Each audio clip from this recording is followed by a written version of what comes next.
Assalamualaikum warahmatullahi wabarakatuh. Perkenalkan, nama saya Muhammad Ali Rizky Ramadan dengan NIM 21323111050. Nah, di sini saya akan memberikan pendidikan kesehatan tentang gempa bumi.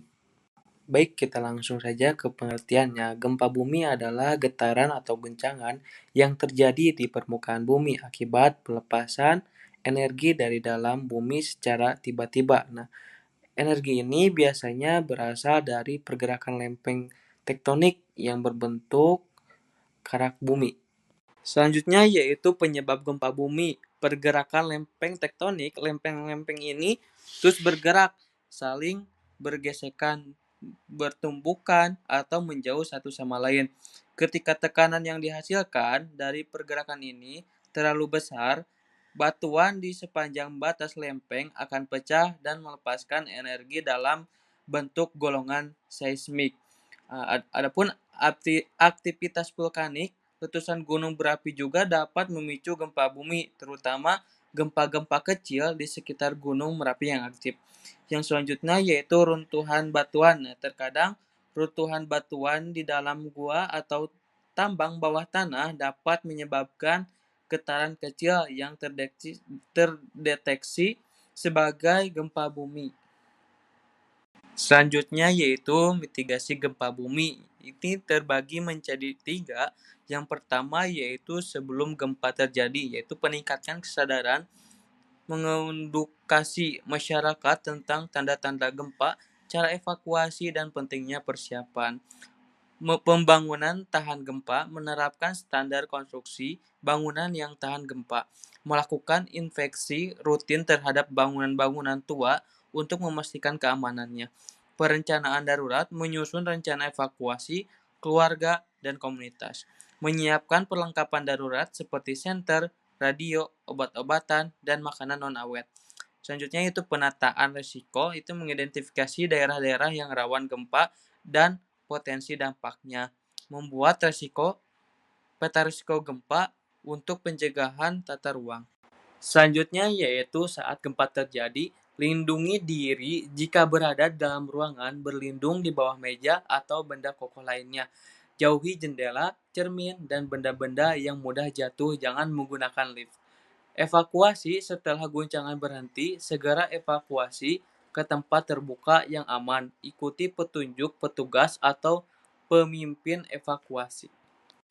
Yang terakhir yaitu setelah gempa terjadi, periksa kondisi diri dan sekitar, periksa apakah ada anggota keluarga atau orang lain yang terluka. Periksa kondisi bangunan dan lingkungan sekitar. Hati-hati terhadap kemungkinan gempa susulan. Berikan bantuan, bantu orang-orang yang membutuhkan pertolongan. Ikuti instruksi dan dari pihak berwenang. Selanjutnya yaitu aplikasi pendidikan kesehatan dalam pencegahan dan penanggulangan dampak buruk bencana, yaitu aplikasi pendidikan kesehatan memiliki peran yang sangat krusial dalam peningkatan kesiapsiagaan masyarakat menghadapi bencana, khususnya gempa bumi. Dengan memanfaatkan teknologi, informasi penting tentang pencegahan, penanggulangan, dan pertolongan pertama dapat disampaikan secara efektif dan mudah diakses oleh semua kalangan. Contoh aplikasi pendidikan kesehatan bencana, aplikasi resmi pemerintah. Banyak pemerintah daerah dan pusat memiliki aplikasi resmi yang menyediakan informasi terkait kebencanaan, termasuk gempa bumi. Aplikasi biasanya terintegrasi dengan sistem peringatan dini dan dapat diberikan notifikasi langsung kepada pengguna. Selanjutnya yaitu pemberdayaan masyarakat dalam menghadapi gempa. Yang pertama yaitu peningkatan kesadaran. Nah, yaitu yang pertama edukasi melalui berbagai media seperti sosialisasi. Yang kedua yaitu simulasi. Nah, ini melakukan simulasi evakuasi secara berkala untuk melatih masyarakat dalam menghadapi situasi darurat. Yang kedua yaitu peningkatan keterampilan. Nah, ini pertolongan pertama, melatih masyarakat memberikan pertolongan pertama kepada korban yang luka. Yang kedua itu pencarian dan penyelamatan. Nah, ini melatih masyarakat dalam melakukan pencarian dan penyelamatan korban tertimbun reruntuhan.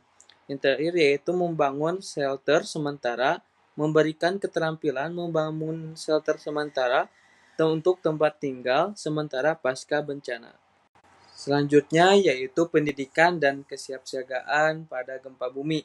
Nah, ini terbagi menjadi dua, yaitu yang pertama pendidikan. Nah, ini pendidikan ini mengenal gempa bumi, prosedur evakuasi, pertolongan pertama, pembangunan tahan gempa.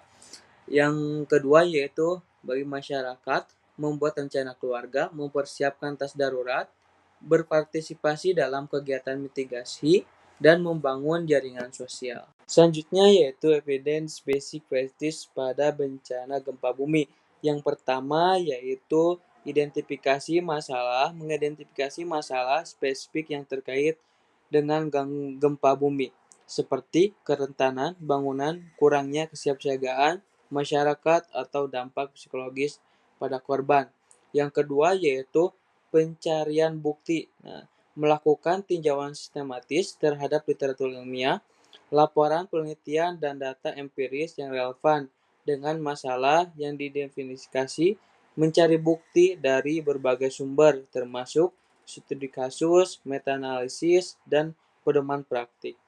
Yang ketiga yaitu evaluasi. Nah, kualitas bukti, nilai, kualitas, dan referensi bukti yang ditemukan, mempertimbangkan tingkat kekuatan bukti, ukuran sampel, dan metode penelitian.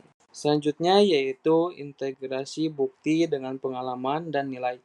Menggabungkan bukti ilmiah dengan pengalaman praktis, kebijakan yang ada, dan nilai-nilai masyarakat, mempertimbangkan konteks lokal dan budaya dalam menerapkan solusi. Implementasi dan evaluasi menerapkan intervensi yang dipilih berdasarkan bukti yang ada. Mengevaluasi efektivitas intervensi secara berkala dan melakukan penyesuaian jika diperlukan. Sekian pendidikan kesehatan tentang gempa bumi. Mohon maaf apabila ada kesalahan. Assalamualaikum warahmatullahi wabarakatuh.